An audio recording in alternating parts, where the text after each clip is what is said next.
Guys, so I'm back with more videos. I know it's been a while and I know I say the same excuse every time, but my dissertation really did catch up with me this time, and I've been doing a few things since I've been away. I went to Italy and planning some more trips this summer, and I have had a master's interview, and everything's just sort of been really crazily busy, and whenever I've had sort of a minute to sit down and film, I've either sort of been sweating after a gym session and just looking revolting, or just not in the mood to film. And I really think filming for me excuse me, I have to be in the mood too.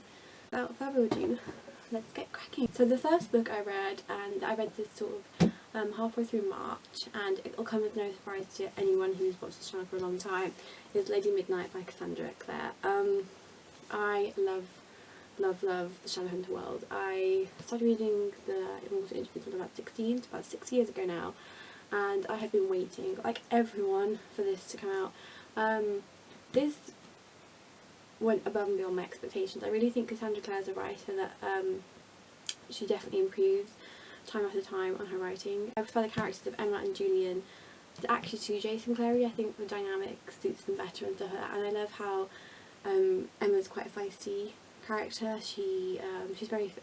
She's like very feminist. She doesn't need anyone to rescue her. She doesn't need saving. She's a Shadowhunter. She's cool and she's just amazing.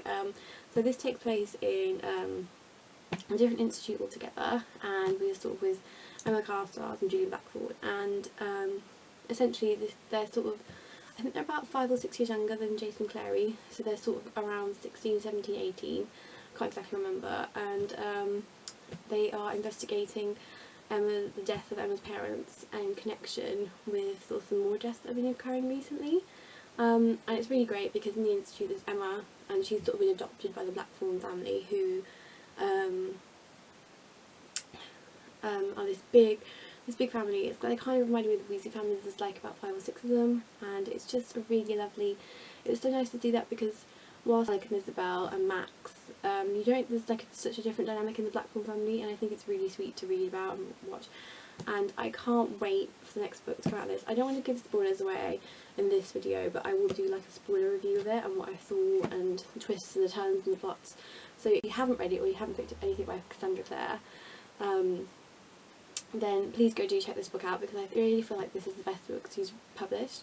And maybe it's just me, but I really think her writing has progressed so much, and I really just enjoy reading the world that she's built. And this does, if you do pick this up first, it does sort of spoil the Mortal Instruments books, because it mentions sort of what happens in the Mortal Instruments, particularly in City of Heavenly Fire.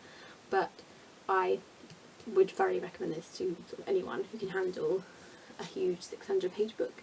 So yeah, I gave that one, I think I gave this one 5 out of 5 stars. Next book I read, and this goes all the way to the other end of the spectrum, is Kindred Spirits by Rainbow Rowell. This came out for World Book Day. I took this on my plane with me, and I read it in one sitting, as you would. It's about 50 pages. So the story is about Elena. She's the sort of protagonist of the story, and she is in a queue for to see Star Wars, and she's dressed up, and she thinks the queue's going to be like the mental queue you sort of see for Harry Potter and stuff like that, when everyone's sort of queuing for the next film to come out. But in the queue there's only 3 people, and there's a boy and there's an older man, and it's sort of about them queuing over a week period, and sort of kind of a little bit of romance between her and the boy, and it's just classic Rainbow Rowell. I didn't want it to end, and I didn't want it to start, so I hope Rainbow Rowell considers writing about these characters in something else again. Really loved it. Again, I gave this one 5 out of 5 stars. Final book I have to review today is the Manifesto on How to Be Interesting by Holly Bourne. I did enjoy this, and in the middle I really hated the protagonist again. So this story, so the central character of this story is called Bree, and essentially she starts writing this manifesto on a blog of how to be interesting. Now she's like not popular at all. She gets ignored by all the popular kids and stuff like that. She's got one friend, and it's that classic sort of geek girl story. She starts to become somewhat popular and somewhat interesting, and she has a makeover and stuff, but she becomes completely like horrible to read. And I don't know if you're meant to do that. If you don't, at points I really hated her character and hated what she did and stuff like that. I really think she sacrificed some of herself to fit in, sort of to be popular, and I don't necessarily think you should do that. I think you should always be the person you are inside.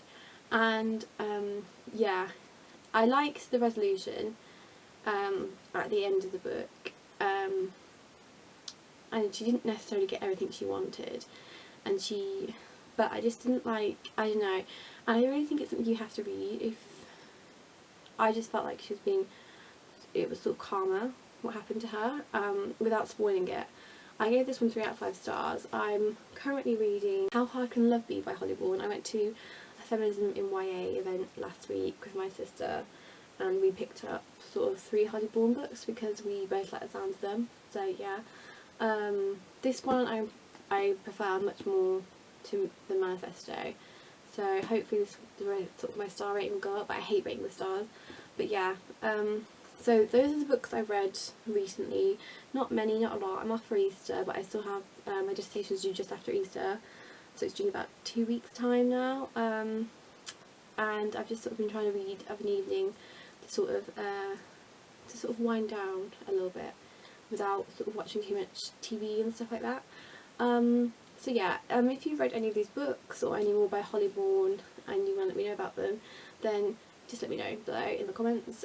Also, I'm going to link to sort of my blog and everything below. And yeah, so next video will be, yeah, so bye guys.